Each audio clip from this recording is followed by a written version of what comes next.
Hello, my name is John Reid, and I'm the referee-in-chief of Hockey Eastern Ontario. And today we're going to have a rule of the week. Sean had the opportunity to talk about the very first one was the rule of the week was checking from behind. But I think this is very, very important that we stress this. And rule of the week, checking from behind, is going to be utilized again. By the way, I was just wondering where Sean is. He's not here. Where did he go? I know he must have gone off to Panama, Spain, Portugal, somewhere warm, I'm hoping. What's that? Oh, really? Oh, Sean's gone home to Newfoundland, and it's his mother's birthday, so I have to apologize for that one. So today we're going to talk about rule check from behind, 7.5 underneath the rule book. It's such an important aspect of this game that we understand what it is all about, and checking from behind is such a serious matter. So to bring it up further, let's talk about this rule. Let's go through it step by step. So checking from behind is any action where a player is pushed, body checked, high sticked, cross checked, or hit in any manner from behind. Referees should be aware of the tragic consequences of spinal injuries and strictly enforce the rules in situations such as the following. 1, where a player about to be checked turns and as a result creates contact with the back. 2, where a player along the boards with the head down looking for the puck or digging the puck out is hit from behind and driven headfirst into the boards. 3, where a player in the process of checking an opponent swings the elbow and forearm into the opponent's back with intent of throwing the opponent into the boards. 4, where a player kicks or pulls an opponent's feet out from behind and then pushes the player into the boards. Calling the penalty after the injury has occurred may be too late for that injured player.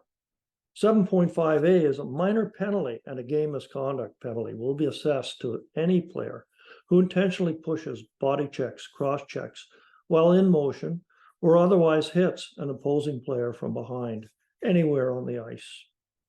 It's important to understand that a minor penalty and a game misconduct shall be assessed, notwithstanding the fact that some people will believe that only a minor penalty and a 10-minute misconduct can be assessed. It is a game misconduct. 7.5b, at the discretion of the referee based on the degree of violence of the impact, the referee may assess a major penalty and a game misconduct penalty for checking from behind. In all circumstances, the responsibility is on the player delivering the check to avoid contact to an opposing player's back. Only through referees being consistent in calling this type of infraction with strict enforcement will players and team officials realize the danger factor in committing such types of fouls. If a player is injured as a result of a checking from behind infraction that would otherwise call for a minor penalty, a major penalty and game misconduct must be assessed.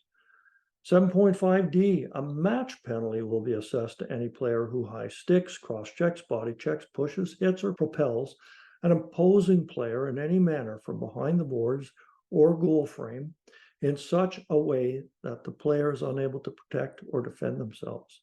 A match penalty will be assessed to any player who deliberately attempts to or deliberately injures an opponent by checking them from behind. It must be realized that officials cannot substitute something. We do not want to see someone substitute a call with cross-check, boarding, interference, charging, any of those types of penalties. You must make the call. We currently have 1/3 of all penalties that are being called are checked from behind. There's no other penalty out there that is more significant than a check from behind. But right now, I'd like to show you a couple of examples that are exactly what we're talking about from checking from behind. Consider the impact that this player is about to impart. The degree of impact is unbelievable. We should be looking at a match penalty in this instance.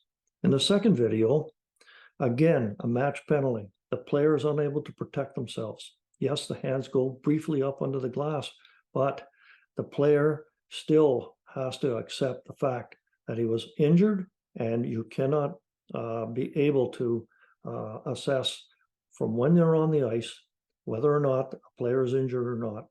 So take a look at this again, see how the player goes driven into the boards hard, and it's a degree of impact that causes for a match penalty. So I want to emphasize the need for every official out there to continue to make these calls. Checking from behind is so serious, and has a dangerous impact on these players. Checking from behind has been around 20 years, 30 years. Hockey Canada has requested it be a rule emphasis year after year after year, and yet the number of checking from behinds continue to increase and not decrease. We still see a prevalent number. When you think about these ejections, when we think about the number of penalties, and I'm suggesting that we still make these calls, what about liability? Liability to you as an official if you don't make that call. If you think that the player was injured and you didn't make that call, and how serious an injury is that player going to end up in a wheelchair? Secondly, I want to drive home a message to your coaches. Coach, it's important to understand that there is a certain degree of liability on your part too. The bench staff has to train the players not to go out and check from behind. Think about where someone will sue someone if someone ends up in a wheelchair for the rest of their life. Who do you think that they're going to sue? Do you think that they're going to sue the official, the kid that doesn't have much money? Do you think they're going to sue a parent of the player that checked somebody else? They may not have that kind of money. At the end of the day, the lawyer is going to find out who's got deep pockets.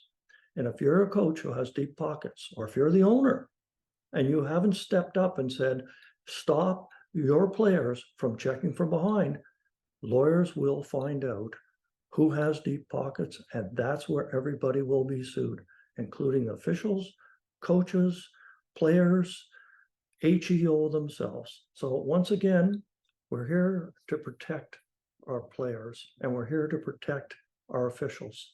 I think it's paramount, and that we, as an organization, as a referee in chief for this branch, and it's important that we step up and make sure that we are protecting ourselves and for the safety of all.